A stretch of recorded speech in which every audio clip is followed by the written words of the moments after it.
Is a women's edition of the US Open Cup coming soon? Does Inter Miami appreciate their fans? And we discuss college soccer changing their calendar. That and more on Monday's edition of Morning Kickaround.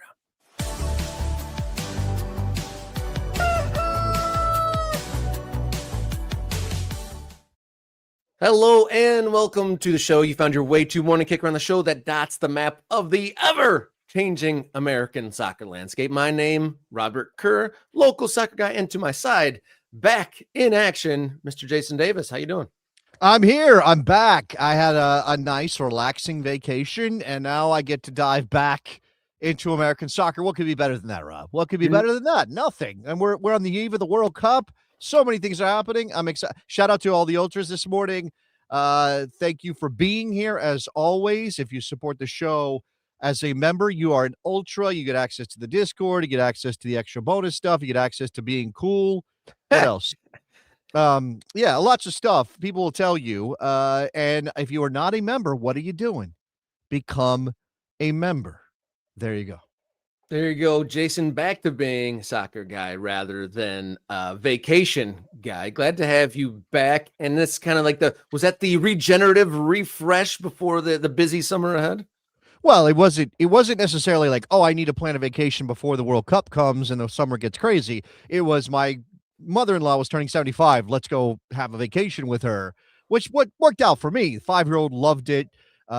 We, of course, all-inclusive resort. You eat crazy, you drink crazy, you swim, you do all this stuff. For me, in my case, an opportunity to practice my Spanish. So I'm the gringo who speaks Espanol, which is always a fun little thing. We walk up to the place to check in for the restaurant, or you're asking people for stuff, and they're like, "Hello, sir, how can I help you?" And you're like, "Hola, ¿cómo estás? Yo quiero una bebida de jugo de naranja, por favor." And they're like, "Oh my gosh, you speak." And then the little one throws it in on top of me. It's great. Good times.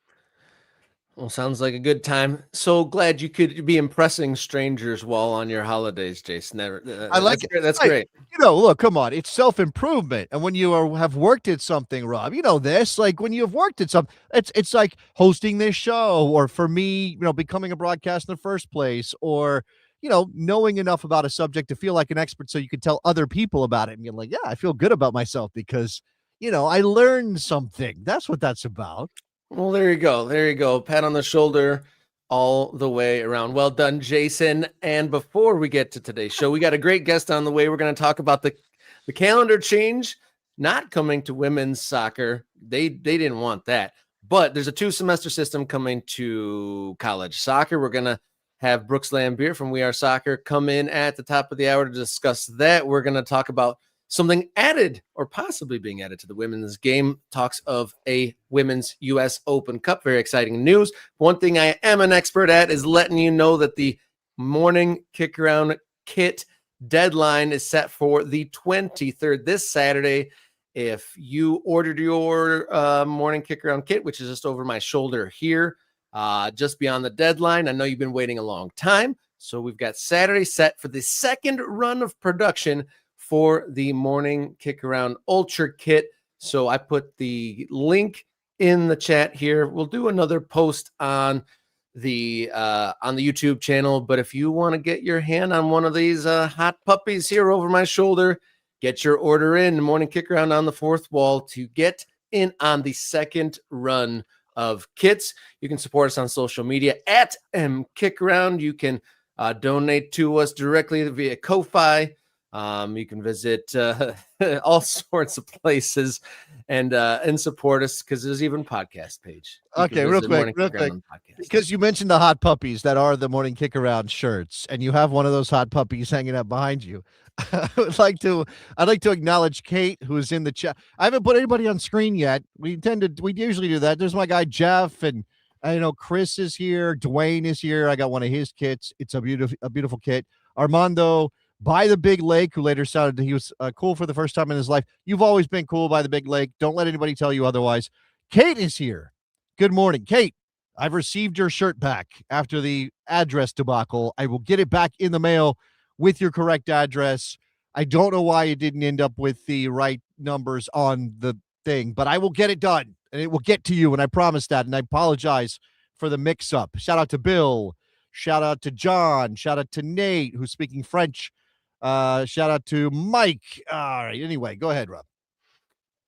All right, there we go. We got plenty on the show today. Thank you for joining us, Ultras. And yeah, echo everything Jason just said. But are you ready to get into the show? We got lots of places to support the show. I just ran right through them. Ko-Fi, social media, listen on the podcast. Or you can write us a note, morningkickaround@gmail.com if you've got a comment, question, concern, or business inquiry.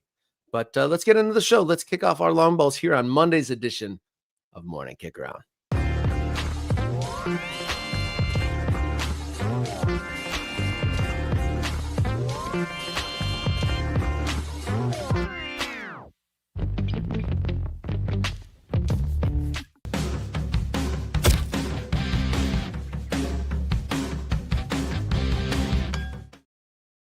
Welcome in Morning Kick Around. Fresh off of their first win in their brand new stadium, Inter Miami, under a little bit of heat from the fans. The Ultras at the end of the new stadium for Inter Miami, saying that the players haven't acknowledged the fans in 4+ games. So they kind of sent a chant saying, respecting your fans doesn't cost a thing. So after that, about half the team kind of ambled over to the supporters. Not any of the star players, though. And there's a gesture in response to the fans from Messi, which kind of like one of these, which I'm not sure if that was positive or negative. It didn't seem overly positive. Let's see it. Okay, I'm one of these people. I work with somebody who claims that he can absolutely know what's inside somebody's head based on their body language. I'll let you figure out who I work with who might think that way. Who could it be? Who could Jason work with that thinks they know somebody's brain from their body language? You'll figure it out. I always say, I have no idea what's going through a person's head via body language. I mean, this is going to be an odd connection, but if you've ever watched a crime documentary or listened to a true crime podcast or heard about some big high profile case, you'll hear about you'll hear cops or investigators say, oh yeah, he didn't act like he cared about his children dying. He just kind of stood there and he acted for a cigarette instead of being upset. And it's like, you have no idea what's being happening in that person's brain. You have no idea how their brain is handling that trauma, right? Now it's different than somebody walking around. Yeah, you could be inside your head just thinking through all the terrible things and be in your own hell inside your head. Now that's a little different than soccer players putting their hands up about stuff. But let's watch this video together, Rob, you and I, and we can decide what we think about this. I'm gonna leave the audio up for a second. The fans are currently chanting at him. They're chanting at him. You can hear the fans. He's just standing there. Looking at him. Okay, let's do this. Let's all pretend you're like my coworker who thinks they know what's inside somebody's head based on their body language. What does this say? What does this posture say here, Rob? Hands on hips, not squaring up to them, kind of like a furrowed brow. You wouldn't say, he almost looks like surprised. Or are they talking about me? Concerned? Yeah. And maybe. By the way, this is receptive. That's not open up and it's definitely not positive, overly positive. Well, it's definitely not hey guys, I hear you. It's definitely not that. Jose Armando is where I got this on X. Jarm21. It's JARM21. Jose Armando, a reporter who was there and took this through the window of the press box. So let's continue. We got a bunch more of Lionel Messi standing around, looking a little bit. Okay, now he's backing up. He's curious. He's almost kind of seems surprised. He does have you can definitely see is this about me? What are they saying? What's going on here? So up in the press box, hands over to the fans to, definitely recognize they're giving him the business. They're giving him the gesture. This is the gesture, right? They're giving him the gesture. So he does walk over him. He's acknowledging here. Now he's faced up. Now he's walking towards them. And here it comes here in a sec. Okay, we're in this pause and play, obviously. He's all the way, and then he gives it back. Okay, so he gives it, and then they cheer.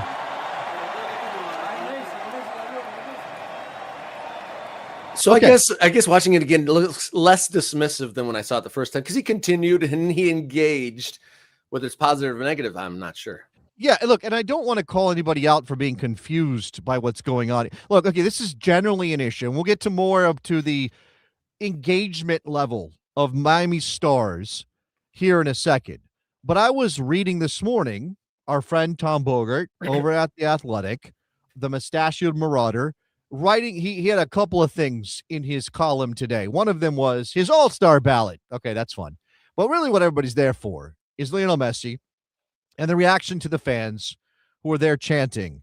And now the fans feel as though they are not being acknowledged by by Miami's players, including especially Lionel Messi, but also Rodrigo de Paul, also Luis Suarez. Okay, so this is the way that Tom writes it up. He describes this as a gesture of disapproval. Messi even seemed to make a gesture of disapproval to the crowd when it did come to life as fans chanted at the players to simply acknowledge their supporters. This is attached to the video I just showed you from Jose Armando. I don't read it that way. Now, again, I'm not a body language expert. I'm not that guy I work with who thinks they know what's inside somebody's head based on body language. And by the way, I'm only having a little fun with that person. We do a radio show. It's supposed to be engaging. You're supposed to get people riled up. And if you say, I know the way Gabriel is thinking when he does what he does, that probably gets some Arsenal fans riled up, if you know what I'm saying. Oh, yeah.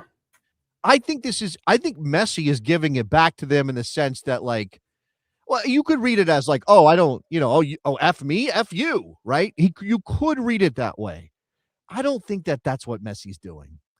I think more than anything, you've just got players in the case of Messi, Suarez, and De Paul, but maybe you could add a couple names in there as well. I don't know, Bertarame, whatever, who think that they don't have to do these things. Not because, maybe because they are just full of themselves, I guess. But again, I don't. Do you think that there's some sort of attitude problem with these players? I mean, we could talk about it, like in terms of their engagement in the media as well. Rob, do you think there's an attitude problem? Well, they're not doing 110% to ingratiate themselves right now, especially in this new year. It almost seemed like after last year's victory and then some of the Barcelona stars moved on. This almost seems like what's the part after the climax of the story? Almost the what do you call it? Not the prelude, but the part at the end that's after the climax of the story. The denouement or whatever that's called. Yeah, the bit that's just playing out at the end because they're not like forward facing. They're not doing, to your point, they're not really making themselves available to the media. And if I'm going to do my body language analysis after seeing that a second time, it almost seemed like he was surprised, like, oh, maybe I did forget to acknowledge the crowd for the last month at the stands. Like maybe they're just in their own heads enough to where they don't feel like they have to do it, but they're definitely not like going out of their way to connect with people in the stands. And then, like you were going to, I think you're going to get into, like, are they trying to connect to those watching the games? Are they trying to connect to the media that's trying to cover them? There is a platform here that I don't feel like they're necessarily stepping on that they could be right now. No, absolutely. Absolutely. They are doing half the job. And the problem here is obviously like, okay, does Lionel Messi play hard when he plays for Miami? I mean, does he play to win the game? Absolutely he does. Luis Suarez is one of the greatest competitors that this sport has ever seen. In terms his body will not allow himself to be defeated. Suarez has decided his body is not going to stop him from playing soccer. He's going to push it to the absolute limit. I have no doubt that all of these players, and especially the Argentine players like Rodrigo de Paul, are there to win the game. You don't put them on the field and have them suddenly be different people than they were when they played in Spain or they grew up in Argentina. But they absolutely come from a culture or think they are allowed to ignore parts of what American sports requires of you when you are a star athlete here, right? This is like basic, and the club has enabled them to do this. Jorge Mas and David Beckham and all of the people involved in Inter Miami have basically said, yes, Leo, you can do what you want. And by the way, because your boys are here, Luis Suarez, obviously last year, Busquets and Alba, and Rodrigo de Paul this year, you can do whatever. You guys don't want to do media, you don't have to do media. You don't want to talk to you don't want to, I mean, this is, the fan thing is a little different because it feels like this cost them nothing. This cost them acknowledging the supporters. I mean, that's a nothing thing, and they've done it before. They've been in cultures where you have to do that. They absolutely have. So what does that say? I guess is now where I'm getting to is what does it say that the fans are so upset about not being acknowledged by the stars who disappear down the tunnel even after this? Jose Armando went on to post that Ian Frey, Yannick Bright, and Noah Allen, nice players, important parts of Miami, not the stars. They all went down to the supporters' end to acknowledge the fans after the first ever win at New Stadium for Inter Miami. Messi, DePaul, and Suarez se fueron al vestuario. They went down the tunnel to the dressing room. Just left. Without doing the wave, without coming by, without clapping the supporters, which is, again, as has rightly been pointed out by Riverside Grove, is a South American European thing. It's not really an American thing, right? The stars of the NBA are not coming over to there's no supporters end. They're just, maybe they'll wave as they leave the court, I guess. It's not the same. The media thing, though, man, again, this is why it's frustrating covering soccer in America. And I've been doing it long enough in enough different ways, writing, podcasting, radio, to know it doesn't matter. You're not getting access. The clubs don't want to do it. So many of these teams have decided that they are above the idea of making their players or coaches available. Some do. This is not a universal thing, but there are clubs that, I could tell you, I could tap up my producer on the radio right now, could send him a message and say, which clubs are the worst clubs in MLS to deal with? And he would send me a list of the worst clubs to deal with. Where's Miami on that list, you wonder? Dead last, bottom of the list. Absolutely nothing. Absolutely not even a response like, oh yeah, thank you for your interest. That doesn't work with our schedule. Right. And again, I know that generally speaking, making players available in post-game press conferences is not a European thing. It does happen. Coaches do it, obviously. Players in England will do it in front of the step and repeat, and they'll get asked a couple questions by one broadcaster. But this is how we do it here. And this is how you get the league to actually grow in people's minds as an important thing that you should pay attention to. And I think it was producer Jenny brought it up before the show. I'd seen this on my vacation. The Las Vegas Golden Knights of the NHL, with the NHL playoffs happening right now, got docked a draft pick and fined? Yeah. Because they didn't make their players available post-game for press conferences, or they dodged some media responsibility that the league has in writing. MLS has a media policy. Do they enforce it in any way that actually makes clubs do things? I mean, I think it was, I don't want to steal any ideas here. Matt Doyle was talking about this recently on Blue Sky, and he said something like, if you don't do this, you lose allocation money. Make it harder for a team to put together a winning roster because you're not making your players available. They're not doing it. If you sign a $25 million, whatever Messi's making, via the payroll numbers that just dropped this past week, if you're making $23 million a year, you can sit in front of microphones for 20 minutes and answer some questions. And you don't want to do it in English because English is your second or third language and it's tough. And okay, fine, do it in Spanish. We'll get a translator. Let's go. Vanos, let's go. Let's do this. Because otherwise, why should anybody care? Yeah, I mean, because if they're not willing to share their opinions or their expressions, it was the first win in a brand new stadium. That should be a big deal, right? I mean, it probably is a big deal to all the people paying money to go into the stands. It means something to the media holders.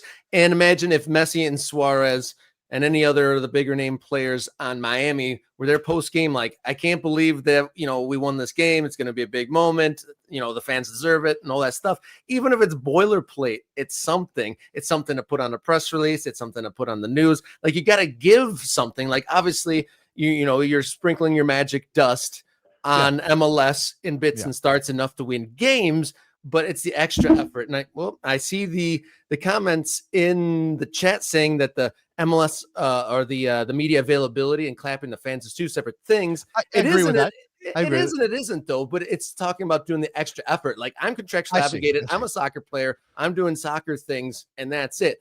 I'm not going to do anything to elevate either the fan experience or the media interaction experience. Okay. Yeah. I see the point about it being two separate issues, But I do actually see your point in the sense that these are connected in the minds of people who don't think they have to go above and beyond playing the game, right? And again, someone could make an argument, and I'm sure there will be some pro Messi people who make an argument like, oh, he's getting paid to play soccer. He's not getting paid to do the talking. But no, that's the job here. That's the job here. It always has been, right? It always has been part of your job as a professional athlete in America to make yourself available. Do you have to be on call to do interviews? No, but you should be doing post-game press conferences. You should be answering questions. You should be making yourself available because especially in this country, soccer needs it. But even if soccer didn't need it, it's the culture of our sports. And you wouldn't go to Spain and do something completely counter to their culture and expect people to like it. You would if you're from Argentina and there's a way of doing things, and you go to, people go down there and they're like, oh yeah, in Argentina, I'm going to do something very different than what the culture actually demands of me. People are going to be mad at you. There's a requirement here. Players have to adapt to the culture they're in. That's a requirement of everybody, right? As an American, doesn't matter if I'm getting paid or not. If I go somewhere else, I have to try to adapt to that culture. And it absolutely feels like they have not done that. We'll see how the interaction between the club and the fans progresses, and to see if we get any good sound bites out of Leo Messi and Luis Suarez. Oh wow, what a mouthful that is! But either way, we'll see how if they'll actually do any interactions, or if there's any positivity comes from this, and will they start clapping their fans after that the supporter section kind of gave them the business. But let's move right along. Let's get to our next topic here on Morning Kick Around.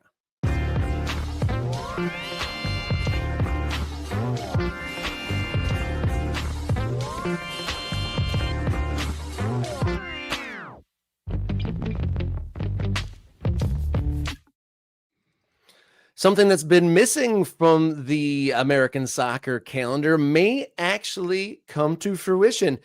The U.S. Women's Open Cup has never been a thing, and there was a report over the weekend from Jeff Kassouf in ESPN saying the actual conversations are happening by league leaders for an inter-league competition. Leaders from NWSL, USL Super League, and the WPSL said to have had legitimate conversations, and obviously details of the potential conversations are still being ironed out. But at a minimum, all three pro leagues have been involved with conversations with the federation to make a U.S. Open Cup on the women's side an actual thing.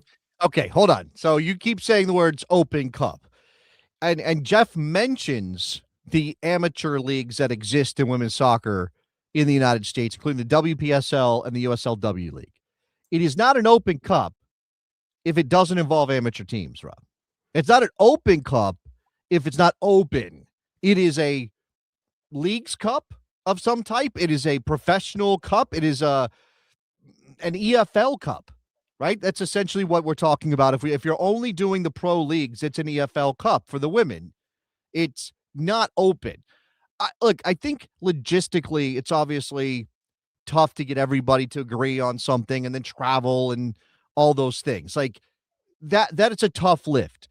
The reason the U.S. Open Cup on the men's side exists is not because it's like, oh, we all want to do everybody wants to do it. It's because it was established before any of these leagues existed, and there's a continuity to it.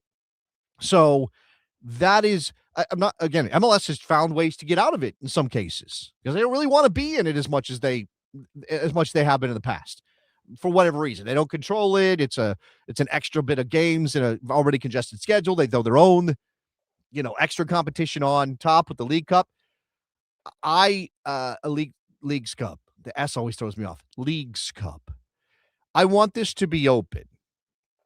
I hope we get to open. I wonder if they do only do it with the pro teams and it's therefore not open. Will they then work towards getting amateur teams involved? Or if this means kind of a closed shop? That I think is a little bit of a worry.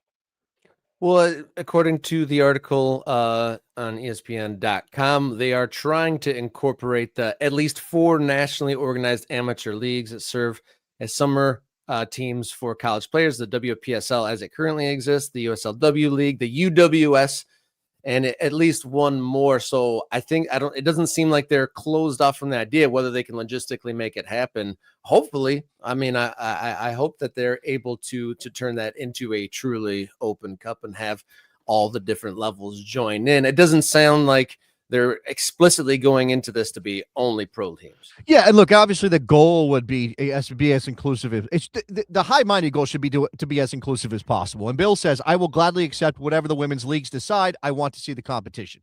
This is kind of a beggars can't be choosers moment, right? If this is something people have been talking about this for a long time, we should have. Why does the men's game have an open cup or have an interleague competition and the women's game doesn't? And if the way to get towards a truly open cup on the women's side is to start with something that is just between the professional leagues, with the idea that one day we will open it up, or as the landscape gets dotted on the women's side, we can find a place where, okay, there is a critical mass and let's do this, then yes. Now, I'm sure some cynics will also say, okay, you've got U.S. Soccer, who maybe hasn't always done the best job with the Open Cup. Are you going to have them run this as well, or is this some sort of secondary organization is created to administer this? But again, U.S. Soccer has to sanction it. So again, there are some questions here, even if I am very encouraged by the news. Yeah, it's encouraging news. Nothing is signed, sealed, and delivered, but it's something that people have been asking for a long time. You hear the murmurings quite often when there's any sort of board of governors meeting. People like, did they talk about Women's Open Cup? And it seems like conversations have actually happened. And, the crossing streams between different pro leagues, and American soccer, not very good at breaking silos and actually working together towards a collective thing. That's definitely not in the DNA of American soccer. And to see a report of actual change makers in the sport talking to each other is a step in the right direction. I'm seeing some of the MK Ultras talking about just in general Open Cup on the weekends. We don't get any of that. That's midweek action. Was the final was even midweek, wasn't it? I believe so. I can't remember. Again, the Open Cup has been changed in ways that make it less engaging for me. It does need, we do need weekend games. Obviously, again, and this is what I meant by it's established, so it has some obligation. And obviously, the way the power structures work in American soccer right now, MLS is kind of like, well, we don't need this. This is a distraction. These are extra games to fix your congestion. We don't control it commercially, whatever. And have tried to run off and do their own thing and only leave, a rump version of their league participating in the Open Cup. Whereas the lower division clubs think this is our chance to prove something. And obviously the leagues that those clubs play in, they want to see their team succeed because it bigs up, makes better the product, or makes the product look better for them. Obviously amateur clubs, it's David versus Goliath dynamics. Of course they want to participate in this, but now because we have this, again, the power dynamics are MLS doesn't really want to do it.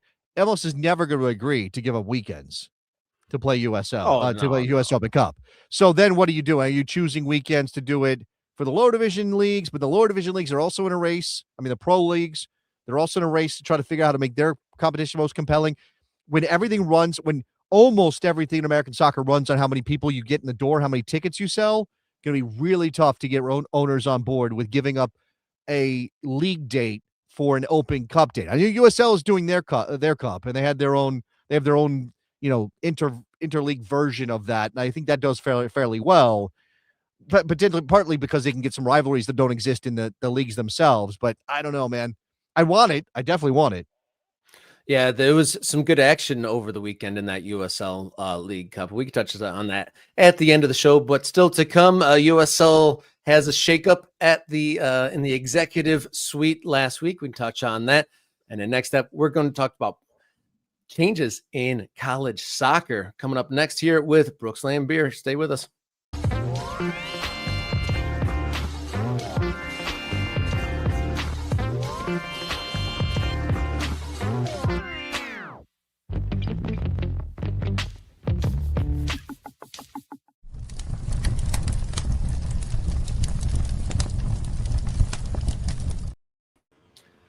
Something that's been long requested in the American soccer landscape, a change to men's college soccer and the calendar in which the main tool of developing American soccer players is conducted, and to talk about the possible adaptation of a 2-semester calendar to men's college soccer from the Soccer Syndicate and major contributor to We Are Soccer YouTube channel, Brooks Lambier. Welcome back. Gentlemen, how's it going? Hi, Brooks. Good to see you. I think this is a big moment, obviously, for men's college soccer. We got to make sure that we're clear. This is men's college soccer that is being impacted here. And it's, by the way, nothing is done. It's kind of preliminarily done. Yes. I have been talking about this with various people on the radio for a decade. Is that right? Has it been that long since Sasha and some other coaches have been pushing for this? Yeah, from a lot of people I've spoken to, and I was asked how long has this been going on. It's probably been that about a decade. It's been a while for this, maybe even more, to be honest with you. So, yeah. Yeah, I remember one of my early interviews when I was doing a Michigan Soccer Central podcast. We were talking about the 21st century model, and the coach from Michigan State was a big advocate, and then thought it was going to happen a few years ago, and then the vote never even happened. And then so to kind of catch everybody up, there was a committee that pitched a whole bunch of wholesale changes to the college soccer landscape, including like a pro rel system, clustering teams together rather than conferences, pro affiliations. But this is the part that stuck of all those proposals, was spreading the games out from the fall and the spring. Yeah. Well, the one thing I think I'd like to mention is that, so I've been interviewing for We Are Soccer a lot of college coaches, and I've asked men's and women's coaches the question, are you in favor of the 2-semester schedule? Some women's coaches are on the fence about it. Some are like, yes, but let's focus mostly on the men. So when I interviewed Jamie Franks from the University of Denver, he actually sits on the committee with Sasho and Carlos and a lot of the other guys.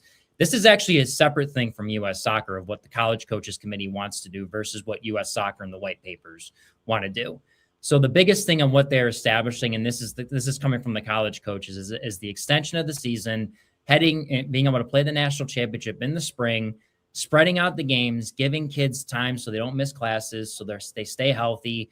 Everything that, if you've read from what Sasha Swarovski has, sent to people and what the media have, written about this, that's this. The white paper thing is a little different. That's where everything where the pro rel comes in. U.S. Soccer wants to get involved. We make it more regionalized. There's even been things that have been said that maybe the final, if U.S. Soccer got involved, the final will be played in Atlanta, where the headquarters are. So let's just be clear about there's two separate things here, and this is from the College Coaches Committee. So that is something that, they are a lot of the coaches I've talked to from the men's side, they very much want this. Does everyone feel that way? I don't think so.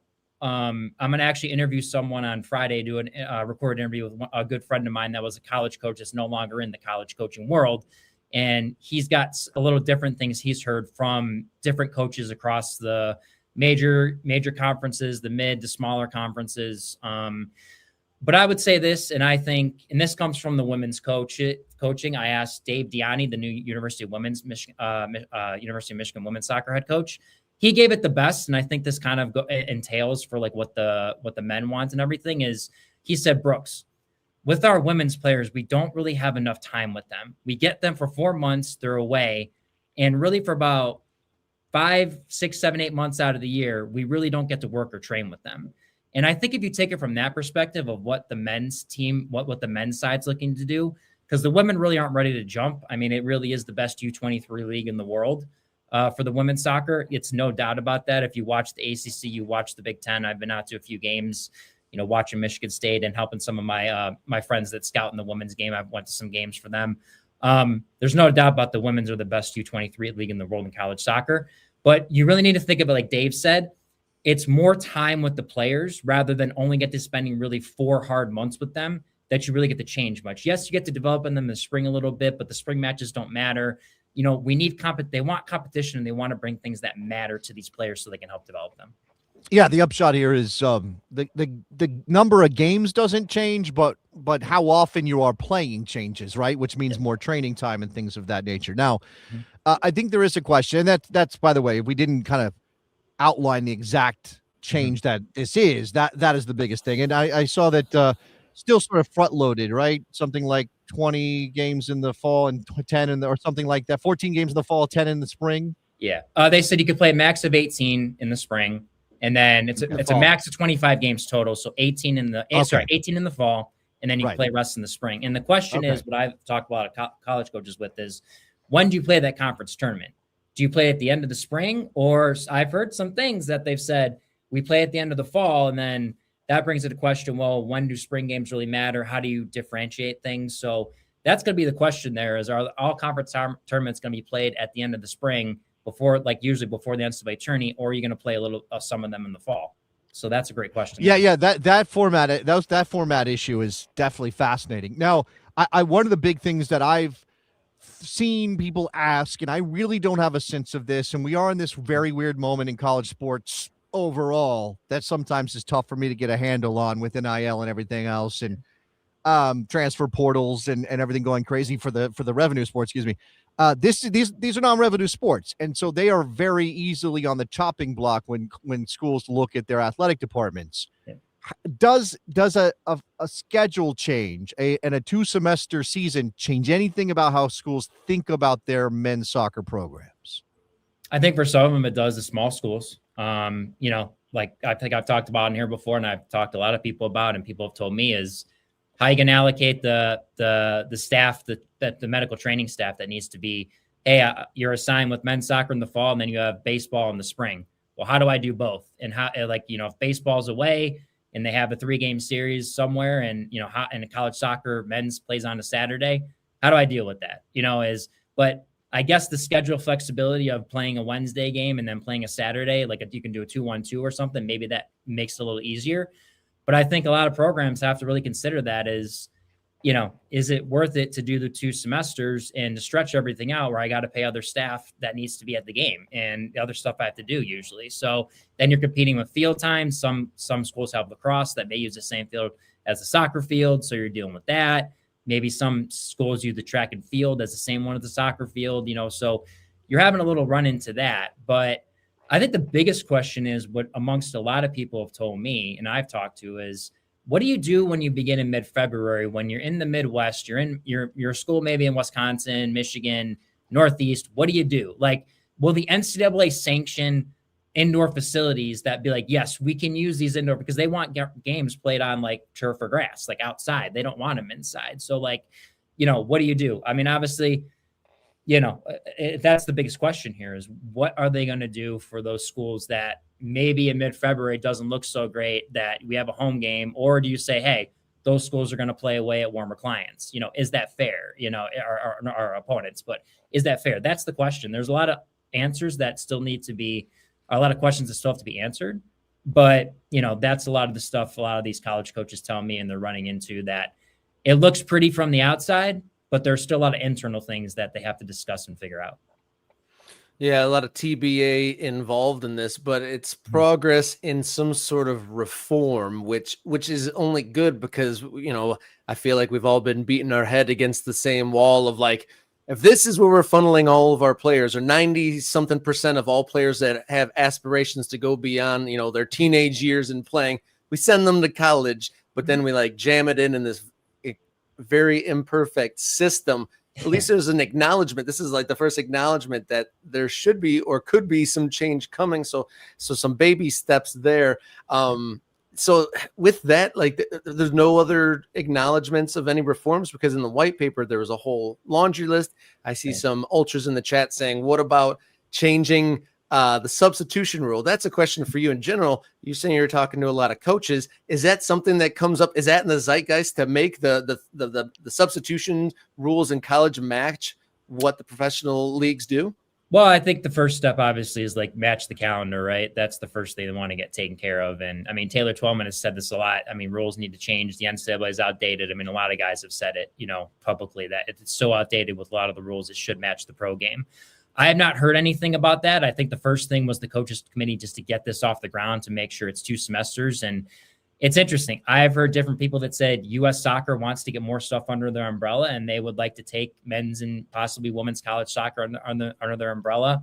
I mean, it's the question, and I interviewed like Skip Gilbert, who was the former USYS CEO, and he had mentioned that US soccer needs to take youth soccer more under the umbrella. And that's the question is, can that happen?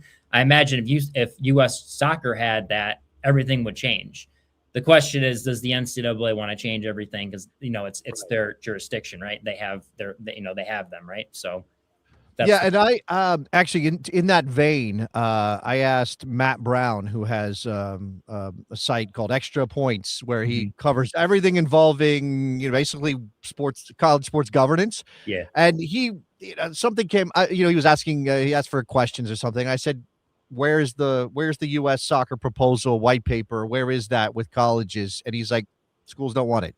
Yeah, they don't want it." And I guess I understand why they don't want it, but at the same time, and is it a precedent issue? I guess if they let U.S. soccer kind of into a realm of their scholastic sports control, does that open the door for other, Olympic sports bodies to somehow get involved in other sports? That could be a thing. Yeah, I mean, it's an interesting take. I mean, listen, we all know college basketball and college football dominate the college sports. That's your revenue. Those are where most the NIL money is going. That brings in all the bucks to fund the athletic department and the school and other stuff in the school and whatnot. So, I mean, the interesting part is, on that committee that the white paper said, there were people from like Coca-Cola and other businesses that, like, if you could generate enough sponsorship money, I mean, it makes it interesting to see if you could generate enough of it from businesses and maybe help take some cost away from the athletic department to help fund some of these men's programs. I think it could work that if U.S. soccer wanted to do it and the schools trusted them to do it. But I mean, I think that's still a ways away, to be honest with you. I mean, I asked Jamie Franks and he's like, that's above my pay grade. I can't answer that question. There were multiple things I asked him about, to me, regionalizing college soccer makes sense where it's bus leagues. You know what I mean? Like something that USL League One attempted to do at the beginning, but had not done, it's just, if you cut down costs like that. Now, how much is that cut down? Because honestly, over the years, more college soccer programs have played more regional games and they aren't traveling as far. I mean, just from our group in the soccer syndicate, we could definitely say, we're like, man, there are all these schools that used to come up to the Northeast and play and maybe come out to the Midwest, and it's not so much anymore to play non-conference. It's, schools that we would normally see that are close to us that are in different conferences. They're just playing each other. So there's already that going on a little bit, but the ones I feel bad for still are the Washingtons and the UCLAs, the Cals and the Stanfords. They have to travel across the country and, because 2 play in the ACC and 2 play in the Big Ten. And I could tell you it's rough on them. And that's a lot to go when you got to go Washington to Maryland or Rutgers or Stanford to North Carolina or Duke in a weekend. You got to spend the whole entire weekend. I mean, at least that change, what they're doing stretches that out a little bit where maybe you don't have to spend 5 days in one place because you're playing someone on a Saturday, then a Monday or a Friday and a Monday. So, but it's not, but you're right, Jason. It's a strain on budgets and you have to think about things. And, I think U.S. soccer would like to get their hands on it if they could. The question is how and will the colleges and universities let them? I mean, okay, let me ask you something, Brooks. And we probably have talked about this before in the past, and I'm sure you've covered this a ton in what you do. There is a certain kind of American soccer fan, maybe not overly connected to college soccer. Yeah. And I think this is what U.S. Soccer's white paper kind of lends itself to, this idea that we have potentially, maybe, as you called it, the best U23 league in the world is women's college soccer for the women's game. We have this sleeping giant of a developmental element in American soccer that if only we could flip a switch or turn it on or connect these things or maybe not give U.S. soccer control, but sort of standardize all of this, that this could be that. This could be a next level element of producing top level players in American soccer. Do you see it that way? Yeah. I mean, the biggest thing here is like, and I think a lot of different people talk about stuff. And I've just, from my opinion and view from the outside is, what happens with MLS Next Pro? We've seen what KKR and MLS Next Pro are doing to launch and, they're creating these independent clubs and, what do we make of that league and what happens, and the same with like USL League One, what happens with that one? Because those are the ones where, especially MLS Next Pro, I mean, from what I've heard, I mean, a lot of MLS clubs love to offer these academy kids 3-year guaranteed contracts, 2 with the second team, then thirds with the first team, to try to sway kids from getting them out of college, and they'll add options on after that if they make it through and everything.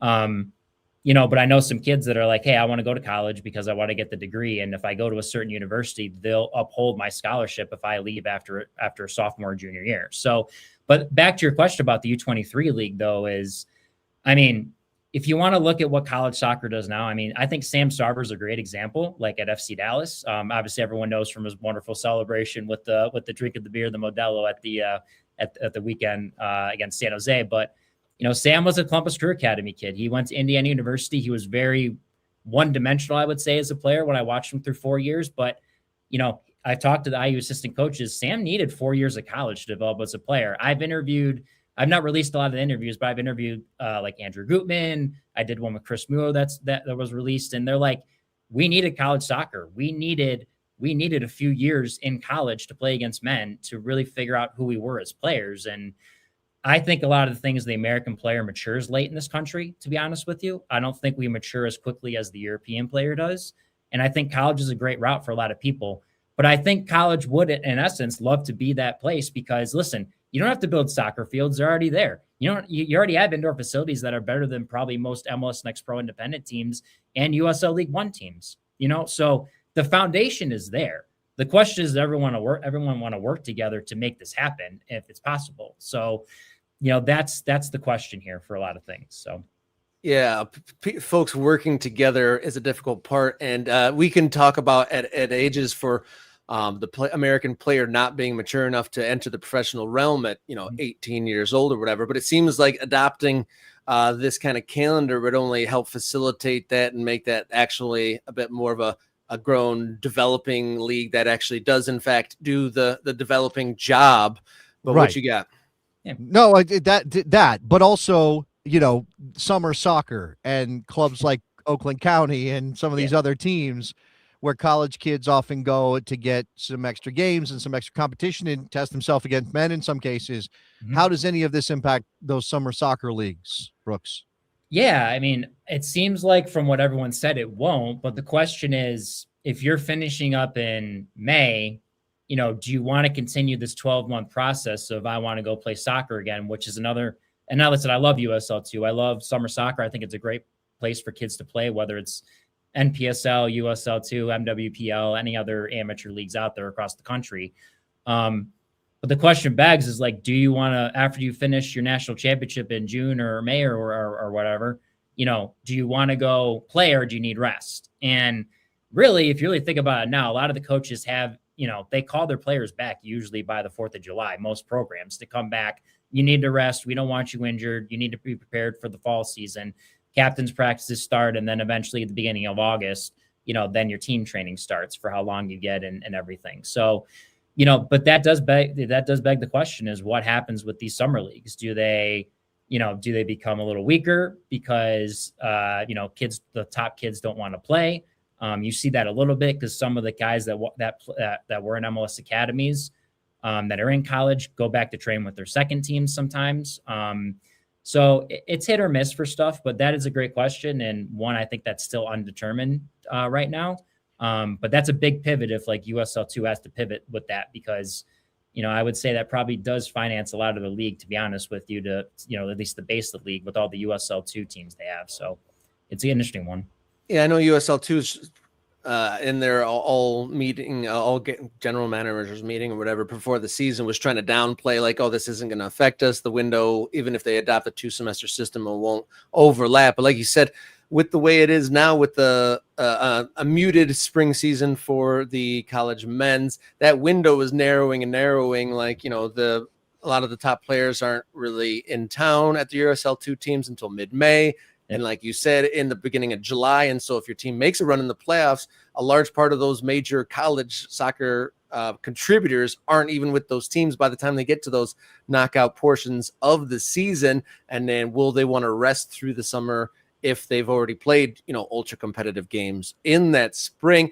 And then is that a good thing or a bad thing? Does that make the amateur teams have to source non-college players? Does it make things dissolve?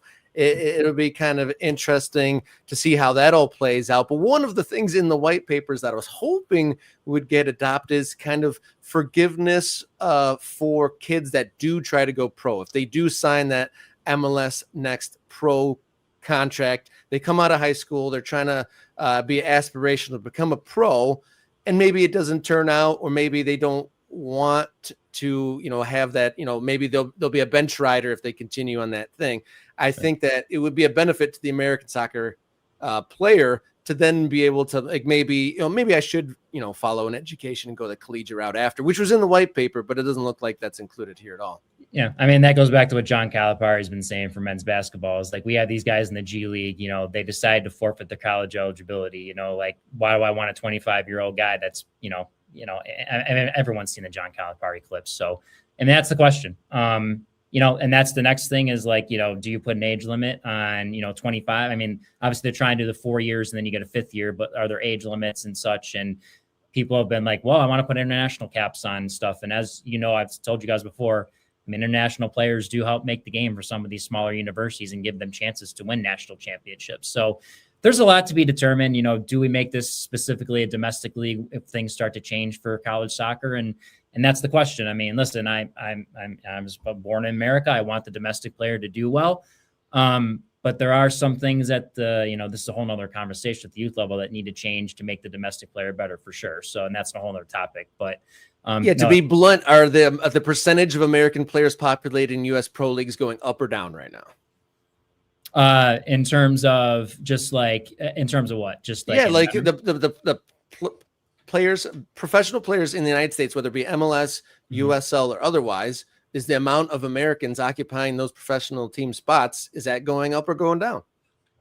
Well, it depends what level. I mean, MLS, obviously your front three are always going to be international guys mostly, in your midfield. I mean, your back four will be here and there with domestic guys. Maybe you got a domestic midfielder every once in a while in MLS, and then you got a mixture of domestic and international goalkeepers. And I think USL, you find that more. I mean, I would love to see USL, take more of the college players if MLS does not want them, to put them in their system, because I think a lot of them, whether they're domestic or international college players, can translate to that level. So, I mean, I would just love to see more of the lower leagues, the MLS Next Pros, if we're going to do this stuff with KKR and do these independent squads, like give those guys a chance that played collegiate soccer to see where they can take their careers. And same with League One and Championship. I mean, I feel like maybe a lot of players feel that way. But I don't know. It'll be interesting to see how everything progresses here with all these changes. Just a cursory search year over year, it does look like it is going down, held steady since 2024, according to this overview. But in 2006, 72% American. In 2026, 43% American on MLS rosters, according to this search. But this is like part of those like cornerstone blocks of the fabric of American soccer we're getting into, like the chicken and the egg situation. Like at what steps do we make the changes to get the results that we want? Oh, sure. Oh yeah, definitely. And just one thing, if like I've done a lot of stuff on Y-Scott and I've like watched other leagues across the world and everything, but you can definitely tell like a lot of the European, Australia, like they're very for the domestic player and they want those rosters for domestic players. And it's tough. We're trying to grow the game and we want to be something in this country. And we want to attract good players and we want to be a top league in the world with MLS, a top 5 league. And, it's the, what do you need? What do you want to do to grow your league, right? Domestically, or do you want to get those internationals that everyone's going to come buy tickets for to watch the game, to grow the game? And that's always the tough part with this, right? As you've probably seen over the years, Jason and Robert. Mm-hmm. That's true. Well, Brooks, coming from the Soccer Syndicate and key contributor to We Are Soccer, let the folks know before you step out kind of what kind of content that you can find over at We Are Soccer. Yeah, if you go to our We Are Soccer YouTube page, I got some great interviews with college coaches, D1, D2, D3 from the men's and women's side, talking about just their programs and then recruiting advice for high school students and everything. And then we haven't released all our pro player interviews. I've got, ones we got to release: Tommy McCabe, Robbie Mertz, Andrew Gutman, Daniel Muni, and a number of guys just talking about their soccer journeys. And because everyone's soccer journey is not the same, it's very much A to B to D to F to X to back to C to E, type of thing. So I think it's a great thing for a lot of parents and players to watch, just to get their advice on how players got to where they were in their pro career. So a lot of that. And then obviously we have our Sunday night show on Sunday nights, and we do a lot of clips for that during the week. So, but yeah. Well, thank you very much, Brooks. Busiest man in Michigan soccer, maybe? We'll see. But thank you so much for joining us once again. Regular contributor over here, it seems like these days. But Brooks Lembeer, thank you so much for joining us here on Morning Kick Around. Thank you, guys. Take care. All right. Before we get to our next segment, I want to give a shout out, Mr. Bob. Thank you for sending in a gift membership, and another one over here to Calinares. I'm not sure if that's the right way to say that, but thank you so much for supporting us. What we're doing here at Morning Kick Around. And thank you for sharing the wealth, getting more members in there. We get, if you are an MK Ultra, you get priority commenting on screen during these live shows. You get bonus content and access to the Morning Kick Around Discord server and a very exciting, thriving community full of discussion and collaboration going on over there. We got one more topic to go here on Morning Kick Around. Let's go.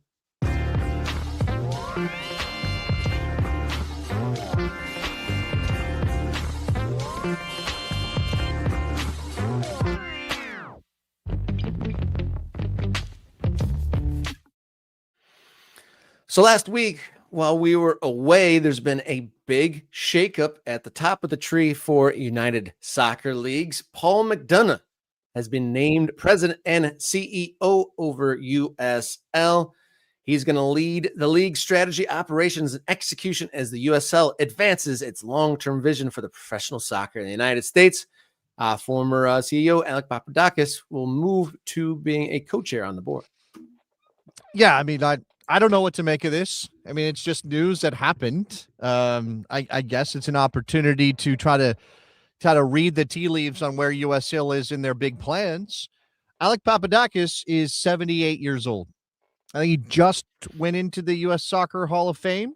I believe that is correct, or was recognized as maybe a Werner Fricker Award winner for a builder role in American soccer. Canadian by birth, but American by influence with his leadership of the USL. I think that his family bought into the leagues way back, what 2 decades ago at this point, something like that. Somebody can catch me up on some of that history and that lore. When things like Justin being pushed out and now Alec moving into a different role, when they happen in the aftermath of the investment by Bell Tower and private equity, that makes you wonder what's going on, right? Because it's not business as usual. And of course, we have chronicled the USL's massive push to get into all of these markets as fast as they can, signing letters of exclusive negotiation with all these towns, because they probably understood that they were in a race, to claim this territory, with MLS always likely to flex its own financial muscles. And now with KKR and investment in MLS Next Pro, it definitely looks like that.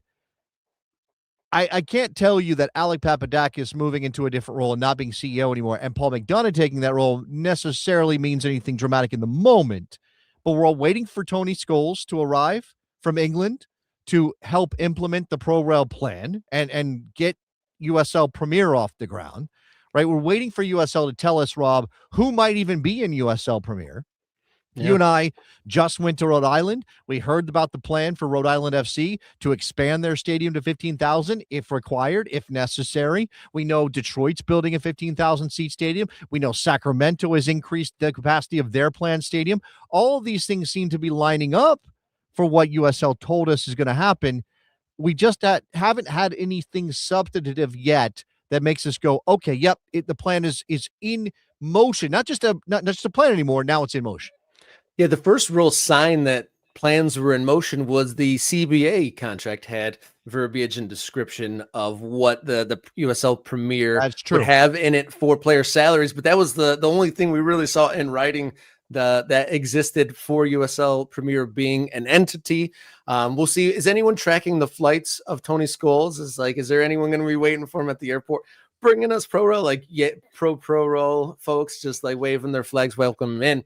Jokes aside, but It's that was announced late fall that Tony Scholes, a Premier League, an English Premier League executive, was going to be, part of leading the charge and the organization of making this transition from 2 separate leagues to 3 leagues that are all interconnected and, radical change. So they brought in some outside influence, but it seems that Paul McDonough seems to be at least deemed by the powers that be. There's a question from Detroit's Soccer Night in Detroit about how much influence is the private equity Bell Tower had surrounding this. It's more than nothing, that's for sure, because the previous leadership has been shuffled since that announcement. So it is happening, not business as usual. I guess what I'm looking for beyond the board changing its composition or some roles being switched out is something that screams private equity influence. And maybe I don't even know what I'm looking for, Rob. Like, what would that even be? Like, what would indicate that Bell Tower and the private equity interest in USL is pushing something along? What would that look like? Is it some sort of massive marketing campaign? Is it I don't know. Is it further stadium announcements that seem to be boosted by private equity? How is that money impacting USL? That I'm not quite sure I understand. And maybe that's because I'm just not a private equity dude. This is not something a world that I live in normally. I'm curious about that part. Yeah, I mean, how 2 private equity firms typically operate, it's usually a pump and dump. Like you put a lot of money in, raise the value, and then leave. And then there's also the buying a legacy asset and stripping all of the profitable parts off of it and walking away. But USL is not in its fullest form at the moment. So it's a good question. Like, what part will they play in doing this? Are they going to start those teams or those locations like the Milwaukee's and those kind of projects that seem to have hit a wall? Do they then provide that bump of financing that was the roadblock? That would be the only thing I could see where where's the roadblock? Money. Hold on. They put that in there to expand the league? Hold on. That doesn't make any sense when you have USL as the organizer, for lack of a better way. The organizer, they sell the TV rights, which again, as we understand it right now, the league agreement with the clubs doesn't allow for that money to trickle down, right? So if the clubs are independent, if generally speaking they are owned locally, that's almost universal in USL. That's not true in MLS, but it's almost universal in USL as far as I understand it. Again, the structure is so different from MLS and maybe MLS Next Pro. You inject the private equity into the parent company, which owns all the property. They own all the clubs. The way the agreements work with owners in MLS, and I'm assuming MLS Next Pro for the most part, although again, what's the difference here? Like, how does the Voss family engage with the wider single entity picture of MLS when they own MLS Next Pro team in Grand Rapids? That's unclear to me. But USL teams are owned individually, independently. They are their own independent businesses who then sign to play in USL to make up the numbers for the league. If private equity enters the USL picture, why would private equity why would Bell Tower, whoever, put any money into, say, a Milwaukee project unless they're going to own it? But that's not how USL works, right? I don't know. That stuff is unclear to me. Yeah, what is the actual motivation and what is the plan? I was thinking about, what are the things that USL currently needs, right? They need big sponsorship, they need a TV deal, they need some outside money to come in. Does the reach of the private equity firms, does their Rolodex get them into those sponsorship conversations they weren't able to do so before? Because that seems like it would be the benefit. Maybe. Again, I'm saying this. Bill is saying, what more of a sign are you looking for? 2 guys from the family that owns the league have been pushed out. That's a sign. We are not saying that the private equity hasn't taken over. We're not saying that private equity hasn't exerted control, that Bell Tower and the others haven't exerted control. Absolutely, that is clear. That was clear when Justin Papadakis was pushed out. But what we're saying is, how is the money, so supposed investment, impacting USL outwardly, right? Are they lending money? Are they financing venue construction? Are they what are they what is it again? Is it marketing? What exactly is that money doing? And I'm not saying this like in a judgment way, like, oh, what is their money doing? I'm saying, what is their money doing? I'm just wide-eyed here. Like, what is their money doing? I would like to know. We noted a little while ago that there really hasn't been like a open call or a press conference where announcements are made like, Bell Tower came in, there's going to be a new league setup, we're doing all these things, open questions. That really hasn't been made available. There isn't a whole lot of transparency, and there hasn't been an open question. Well, Like, and we again, haven't been able to pepper them with any questions. And this is the disconnect between how fans are supposed to connect with their clubs through this emotional relationship, not just consumers, but an emotional relationship. And the powers that be, the people in control, in this case of the league, are leveraging those relationships. Let's not pretend they aren't doing that. And they will use different words when they describe how they are, treating fans in USL, but they are leveraging those relationships. They are not under any requirement as a private entity to be transparent about things like you're describing, Rob. But because of that emotional connection to the clubs, and because you're asking people, hey, don't just buy a ticket to go to the game, buy a ticket and care every single day what your team is doing. Care about every match. Buy all the scarves. Use it as part of your identity. Center part of your life around your local club. That's what we want you to do. If that's what you're selling us, then give us a bullet point rundown. This is how we're doing this. This is how this money is impacting us. You don't have to give us the line items. You don't have to, you don't have to give us the strategy that is internal to your operation, but maybe as an organization, in order to buy some goodwill with the fans who are sitting around going, what is going on? Maybe outline exactly how this money is going to impact the future of a league you claim is the next big way to grow American soccer. Yeah, everyone's kind of making up what they think is going to happen or guessing at it, and we follow it pretty closely more than the average fella, and we haven't necessarily gotten those sort of clear bullet points of maybe they were waiting for Tony Scholes to show up and give them the bullet points of how to execute all these grand plans, but a lot of mystery and a lot of trying to fill in the gaps, but we will follow along and try to poke holes in and see what will be happening. And we'll see what the future of USL is under the stead of Paul McDonough and the new executive arrangement. But I think that about does it for our show today. I want to shout out OCFC, first game of the season, 4-0 win. So that was a pretty good Saturday night for local soccer on my side. And then I'm glad to see Jason back from his gallivants across the hemisphere. Yeah, good to be back home, ready for all of our stuff coming up, ready for the World Cup, ready for who knows, American soccer. It's a beautiful tapestry of insanity, is what it is, and we get to talk about it 3 times a week right here. Beautiful tapestry of insanity. Is that going to be some new morning kick around merch right there? I mean, write that down, Jenny. Write that down. But before we get out of here, I want to say one more time. Morning Kick Around kits, the second run of jerseys is coming soon, and the link's on the screen. We set the date for the 23rd, so that's on Saturday. So if you haven't gotten yours yet, do so now so that you can get yours very shortly.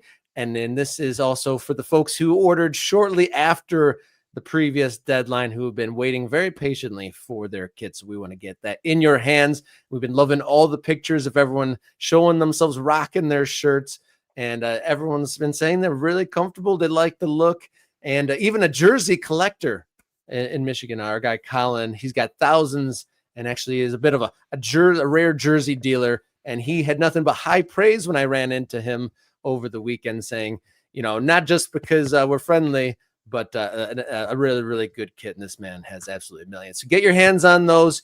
Deadline for the second run of shirts is on Saturday. And so we will be back Wednesday, regularly scheduled, schedule back underway here for Morning Kick Around, as we really are counting down to the World Cup at this point. Now that we're past our our wonderful trip to Rhode Island. Be sure to check out our interview with the stadium manager there, Paul Byrne. It's a great insight to kind of this whole process, and good insight for those living in cities where projects are maybe in the works or in the planning stage. So go check that out on the Morning Kick Around YouTube page. But until Wednesday, everybody take care of yourselves, be brave, and enjoy your soccer.